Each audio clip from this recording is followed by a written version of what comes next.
Welcome to this edition of Education Matters. I'm Shirley Brandman, President of the Board of Education and your host.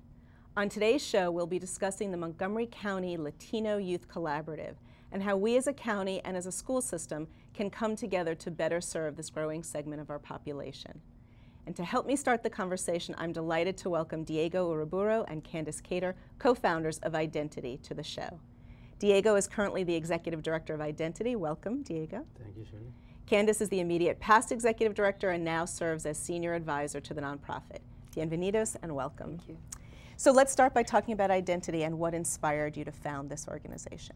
Well, Diego and I were working in two separate nonprofit organizations about 14 years ago. In September will be 14 years that we started Identity. Congratulations. And thank you. And both of the organizations are very large nonprofits that had large medical components and smaller education and prevention components, and that was really where our hearts lay, was really in the education prevention piece. And so we decided, we saw a growing need in the community for additional nonprofits, and wanted to focus our work on that education and prevention piece.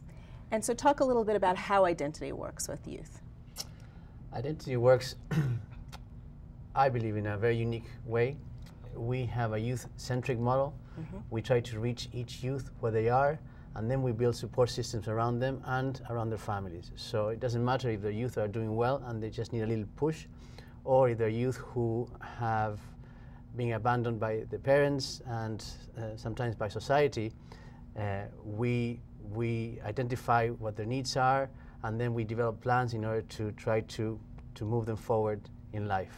If they need mental health services, if they need case management services, they need educational support, or in some cases, even if they need to be relocated to other areas. So you're really providing a haven and really getting to know each of these youth individually to figure out what supports you can put in place. We really try. We really try. And it happens in different settings. Shirley, we have it, that happens through an after-school program, an in-school program, through youth opportunity centers, and through a wellness center at Northwood High School as well. Now, the Latino youth are a rapidly growing segment of our population. Talk a little bit about what you've seen happening over the last few years. Well, Latinos right now comprise almost 17% of the county population. I believe that the last thing I read was that comprise almost 25% of enrolled students in Montgomery County Public Schools, and we do not see the growth slowing at all. The county has provided tremendous opportunities for the Latino population in general, and there's some youth that are doing very, very, very well. However, there are others who are not faring well here in the county. So the idea is to continue to support what the county is doing well, and to work in partnership with the county and all its different components in order to help it better address the needs of those who are not doing well, basically.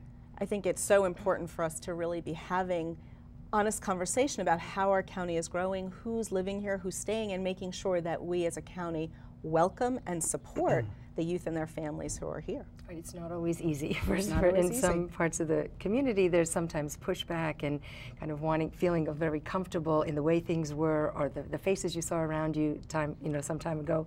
But that changes here. It's been coming here, and it's going to continue to change the county, and I think in a very positive way. I agree. I think the diversity is something to celebrate. So recently, Identity spearheaded an effort to bring together on a countywide level the Latino Youth Collaborative. Let's talk a little bit about the concerns that got you there, and let's talk a little bit about what the collaborative is. Diego, why don't you start? Yes. One of the ways in which Identity works is by conducting needs assessments.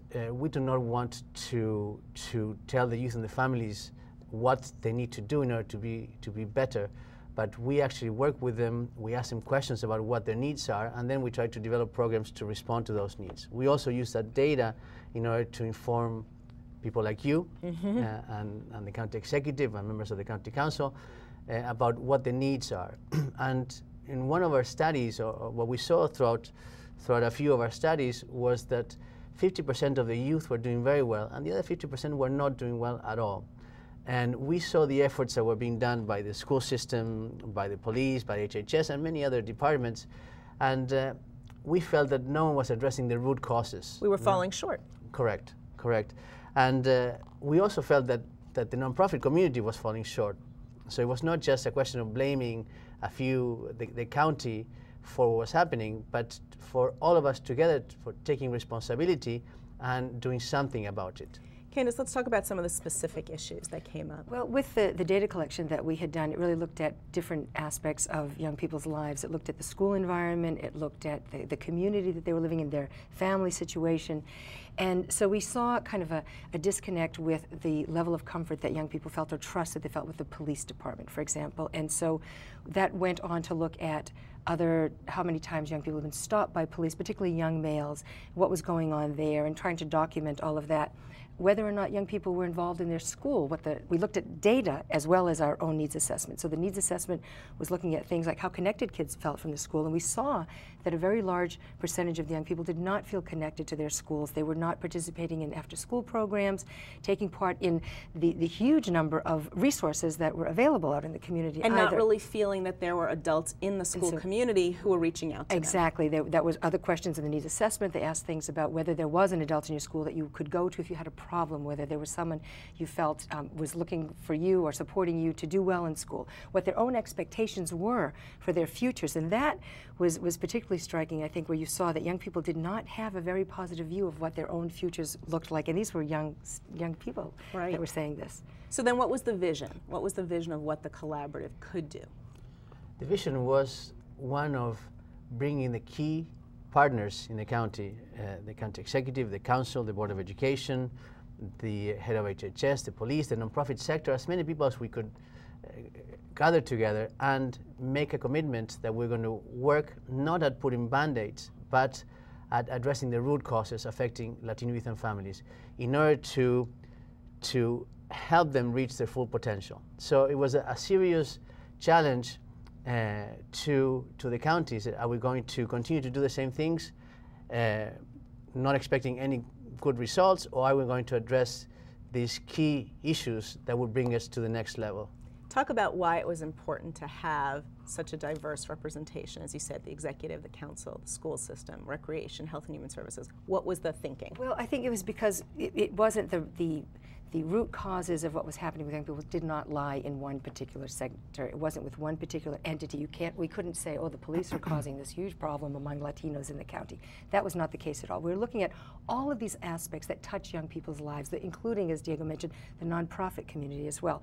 And what could we do better to do that? And so we brought together, and under the leadership of the county executive, brought together the leaders within those different entities, the government agencies, the school system, the recreation, the health department, the business community, all of these folks who were very concerned about this. And so you also got data from all of these communities. We asked everyone, bring your data to the table. Let's look at not just identities data, but let's look at what you have, and we'll go from there. We'll share that data, and we'll say together, let's hear what the perspective is from the police department, the perspective from the school system, the perspective from the health department, and let's put our heads together and try to figure out how we can then address what we're seeing here that's going on in the community. I think what was so critical about the effort, and I was honored to be one of the people participating, was it was a moment to sit down together and think about our youth, our Latino youth, but truthfully some of the issues we touched on will be to the greater benefit of all youth, but to be together in a room and not just be thinking about our piece. I wasn't looking at it only from the school system perspective.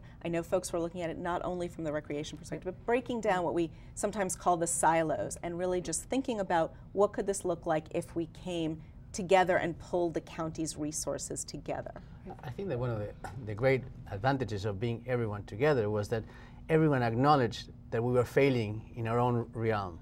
So therefore, no one felt guilty and no fingers were pointed towards anyone. So it was like a moment where everyone understood and there was no shame in saying we are indeed failing. So right. We weren't being defensive. We were Correct. really looking at it as an opportunity to how can we do better if we talk to each other? What can we learn from each other to improve our services? And I think another important piece of what we looked at was that we had young people also come. We listened to young people. Critical. We had organizations, because we didn't have enough time to be bringing people constantly to our meetings, but we also had opportunities that the other agencies that were working with the young people in different communities would go out to the community, gather that information, and bring that back and report back to the steering committee as well. And I think that was really critical. It was very powerful, and I know that it was both some of the youth who were recent immigrants talking about some of the challenges of being recent immigrants, but there are many students who weren't recent immigrants, but still there were challenges that were coming from demands maybe that were putting on them and their family, or families who may not have seen some of the value in what the educational process or what some of these other opportunities were. And it created that place to have those conversations. Happen, right. And I think that it was also very educational for folks from those different areas in the county to hear from each other. So for us in the nonprofit, to hear from the police officers, to be working side by side with police officers, where sometimes in other other situations you might feel like you're butting heads with them or something, but there to really be doing this collaborative kind of work, listening to each other, sharing ideas, and really in a very respectful way of what everyone's role is, and recognizing that we all have a very different mission, maybe the school system, the police, the nonprofits, the business community, but that we all had the same vision for the community, for the Montgomery County. So we'll talk in the next segment a little bit about some of the specific recommendations, but let's talk about the implications of when a county can really come together in this kind of a collaborative. What do you see as some of the key benefits? I think one of the key benefits is that it gave the Latino community hope. And it empowered it to participate in the process, because one of the key recommendations is not that what all the different county departments were going to do, but also what the community had to do to better integrate itself into the county community. So it gave hope, and it encouraged a large segment of the population to begin to participate in the process. I think the other thing too, Shirley, is that in a lot of what we were looking at, sometimes we looked outside of Montgomery County, or we heard from folks outside of the county to find out what was going on there. And people came away with the sense that if something was going to happen, it was going to happen in Montgomery County. That folks in other communities were actually looking to us to say, let us know what you come up with, share it with us, because they had not been able to get to where we were with the Latino Youth Collaborative. So it really is an opportunity to think through what could the best practices look like, and an opportunity to influence then folks beyond just our borders. Right. And also, I think, being able to come together from all of those different areas, you then realize, and you're sharing what is available. Right. What are the resources that we really have available? We may not know of some of the resources that are available through the police department, through recreation, through the school system, through HHS, or they may not know what services nonprofits can bring to the table, what supports they can bring. So we're also able to look at the richness of the county. And I think just the fact of the publication of the report and some of the publicity it got, it let people know there are resources and there are individuals who are trying to pull them together, so there could be further outreach and follow-up. I know, for example, there are certainly principals in some of our schools who now know they can reach out to Identity. They can reach out to a network that's focusing. That actually just happened with the principal of Gaithersburg High School, as a matter of fact, who is very concerned about the engagement level of the Latino students in the school. And so we are now sitting down with the principal. We're going to be looking at data that we've collected from several years of working in the school, look at what are the programs that are being offered in the school. And again, it's not finger pointing. It's not being afraid to say, I can have a potential partner here. Yes. We're not coming in to say, oh, the school system isn't doing this right, and she's not saying you're a danger to bring in here. It's really saying, let's come together. We all care about the same thing. Let's come together and help the young people. So before we wrap up, I want to give you a chance to let anybody in the audience know if they want to reach Identity, either to volunteer or to become a client. How do they find you? Candance, I don't know if you know the website. It's identity-youth.org. That's our website. And our phone number is 301-963-5900. Terrific. Well, that's all the time that we have for this segment. I would like to thank my guest, Candace Kattar, for joining us. Diego will stay for our second segment, when we're going to discuss the current status of Montgomery County's Latino Youth Collaborative. Please stay tuned for more Education Matters.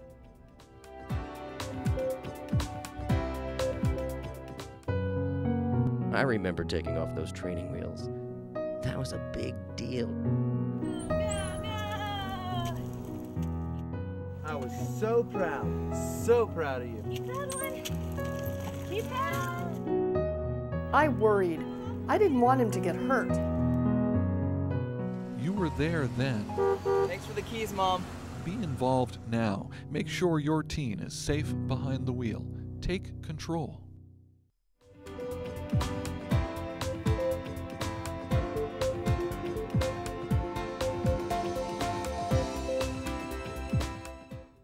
Welcome back to Education Matters.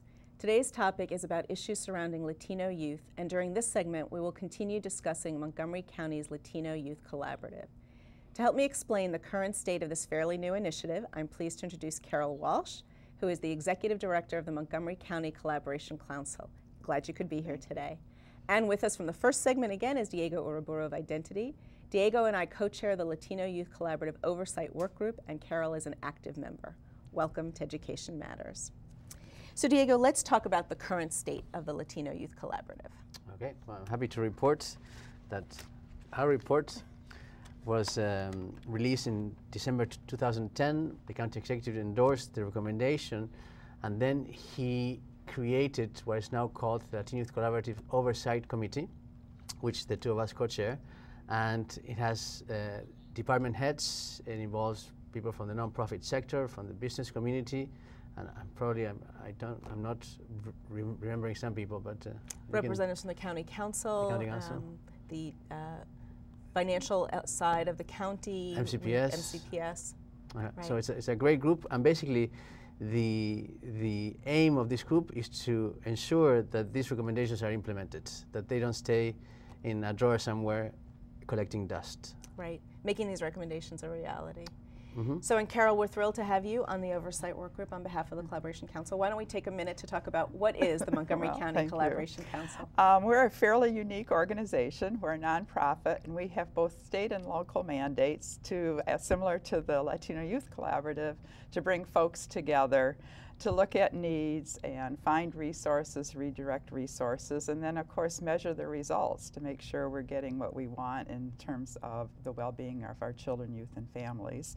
Similarly, our board has representation from many of the county and state agencies, but also has a community membership as well. So this model of looking across agencies, across perspectives in the county is very familiar. It defines what the Collaboration Council does. Exactly. And you've participated in the Latino Youth Collaborative from the beginning, is that right?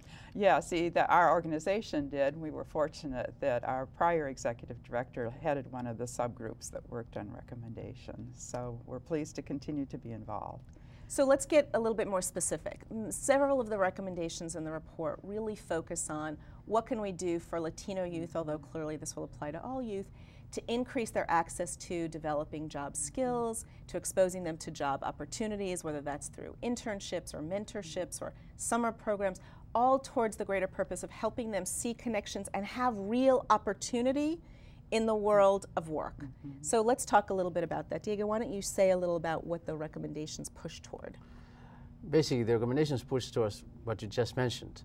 One of our biggest concerns is that many of the parents of the youth that we work with came here maybe not with degrees, but with years and years of experience. Many of the youth that we work with, this report is focusing on the youth who are most at risk, not much the youth who are doing very well. So those who are not doing very well sometimes drop out of high school, or they delay their graduation, and it's very difficult for them to find jobs afterwards. So we want to ensure that they have the possibility of having careers in Montgomery County. Unlike the parents who were skilled when they came to this country, some of the youth are not getting these opportunities at the school. They're not exposed. Or outside. Or outside. So they're not being trained outside the school or inside the school. And that's a huge concern for the community.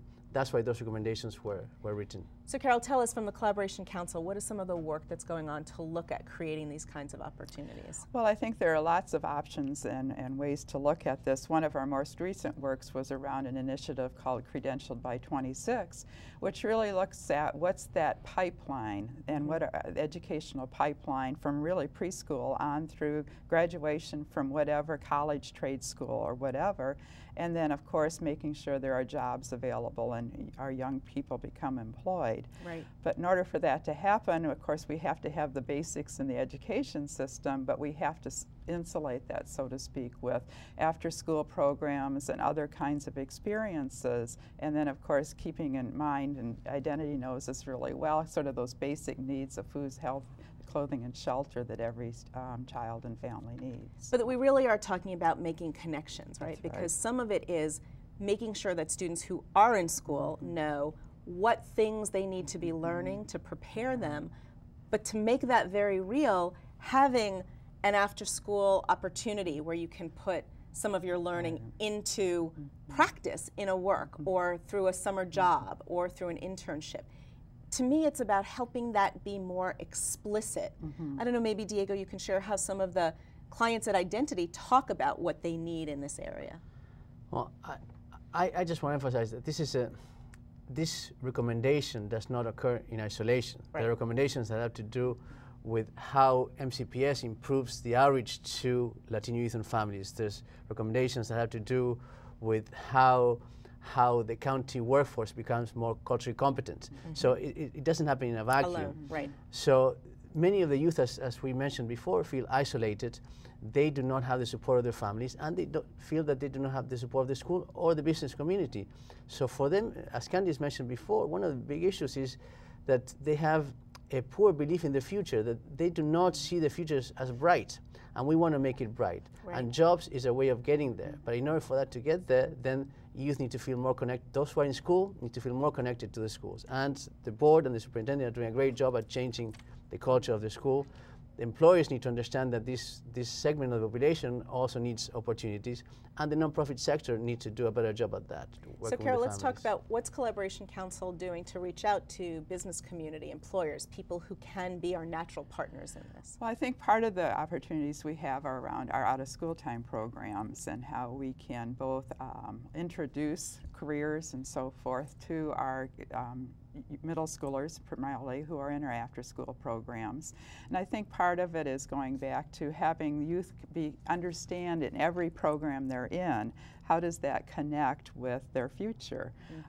Understanding that math means something, and then in out-of-school time we can explore what our math career is. What does that mean in terms of the potential for your work? Right. So it becomes very down to earth in terms of the work, but it very much has to be this partnership between the schools and business and so on. So. And let's talk a little bit about where the county is in terms of workforce development, right? Because I think some of this conversation can also be, how do we tap into folks who are coming to Montgomery County, people who are establishing work opportunities here, and how they see and create opportunities for our youth as well? Well, I think, yeah, if we can really set the bar and all of us together make it very conscious that our awareness is we need to have our youth employable and employed, right, so that they work in the school system and the various communities and so forth that really help youth understand this future and what being a good employee means and so forth. And then on the other side, talking to businesses, so to speak, about here are these great youth, how can you help carry them forward? And the bonus is you'll find some great employees along the way. So. Oh, absolutely. Well, and I think some of the conversation we've had at the Oversight Committee has been finding those natural moments. So for example, students who are still in school have student service learning hour requirements. How do we help them fulfill those in ways where they might also be developing skills that they can then build on? Diego, I know Identity has programs where you actually engage youth in leadership opportunities. Talk about those a little bit. It is very important for the youth to feel that they can positively contribute to the county and to their families. And sometimes we do not provide them as a county with those opportunities. The only thing they hear is everything that they do badly. Right, what's wrong. Correct. So that's very important. And there's tremendous gain. There's a transformation that occurs when the youth receive positive reinforcement. And then they want to do more. And when we want to do more, that's where we see that there's the silos that you talked about before are not addressing sometimes the needs of these youth. And it's not just Latinos, but the African American youth are in the same situation and other populations too. So the idea is to see, first get the silos speaking with each other, right, and then make sure that the silos do not only talk about the youth who are great achievers, but also those who need a little bit more of a push. And Carol, you were talking about in out-of-school time, there is a variety of opportunities that students, why don't you describe some of the things that go on? Well, there are cooking classes, and we're doing a lot of work increasingly around STEM, science, technology, engineering, and math. So we have underwater robotics and RC cars and those sorts of things. We also have nonprofit organizations who have groups and leadership development for girls and particular populations. So we have 3 middle schools that we're particularly focused in and really are trying to respond both in partnership with the Recreation Department and our nonprofit community, to what the interests and needs are within each particular school, to really, it's a positive youth development. How can we grow youth who can do, rather than focusing on what they can't do or don't do? It's very much this framework. Right. So. Giving them opportunities to be successful that they can then build upon. When Diego, I was struck, as you were saying, you know, as so many of their parents came with skills, but how do we create opportunities for kids to try their hand at different things, to see what it would be like, and then to talk to somebody who is a scientist, or somebody who is a chef, or somebody who is in the construction trades, and find out, what did it take to get there? What do I need to do? What are the certificates? What are the things I need to be learning? And make it very explicit so that there's a relevance. Do you agree? I more than agree. One of the issues that we work at 14 schools, and we see the tremendous efforts that the principals and the teachers make to try to engage many of the youth and the families. And most of the teachers that we speak with are desperate because they see that many of the youth in middle school, they begin to lack interest in the school. Right. And they don't understand the relevance of why they need to go to school. And there's a disconnect between what they want and what the school is teaching. So I think that providing them with examples, with opportunities for them to hands-on, very real, to try, and for some will be robotics, for others will be construction, mechanics, whatever it might be. I think that would not only help with employability skills eventually, but also with the connection that needs to strengthen between the youth that we're talking about and the schools. I think that's right, Carol. So an important piece is really shifting our thinking that everyone's going to college. Rather, it should be, what are the various career pathways that capitalize on the interests of a particular youth and get them both through their high school careers and then into whatever after high school is the best way for them to learn. Truthfully, I mean, the research shows that the level of skill you need may be quite comparable, but it's making it very clear that they will have options. Exactly. That if they stick with it, they will have choices. They can go right into the world of career. If they choose to go back for post-secondary education, they'll have the opportunity. And our job is to ready them and make sure they have more options when they leave than when they started. Some of the urgency that I think several of us feel is maybe this be answered by the question of what would happen if we don't take these steps? What's going to happen if we don't move forward with some of these recommendations? I believe that if we do not move forward with the recommendations and with the overall philosophy of the Latino Youth Collaborative, the county will not only be missing a huge opportunity of turning these youth and families into tremendous assets that will bring the county forward in the next century, but will create a wave for which we're not prepared to deal with. We have Latinos there are some elementary schools with more than 75% Latino enrollment. The numbers are going to continue to increase. Many of the youth that we're talking about come from families that we call unsocialized. The youth do not get the support that they need. And we are ill-equipped to meet those needs. So the longer we wait, the bigger the wave becomes. So we need to build the levees at the same time that we attack the problem on the present. I'm sure you feel that at the Collaboration Council too. Yes. Well, I think when we talk about balance sheets, I think we really do need to invest in our young people as early as we can so that they have positive futures, because eventually if they aren't invested in early, there's a taxpayer burden or some other consequence. So really, again, so we're on the right track. We're doing the right work. Well, sadly, that is all the time that we have for this edition of Education Matters. I would like to thank my guests for joining me today. And if you would like to comment on today's program or have ideas that you would like to share, please call the Board of Education office at 301-279-3617 or send an email to boe@mcpsmd.org. Thanks for joining our conversation about Latino youth. I'm Shirley Brandman, and remember, education matters.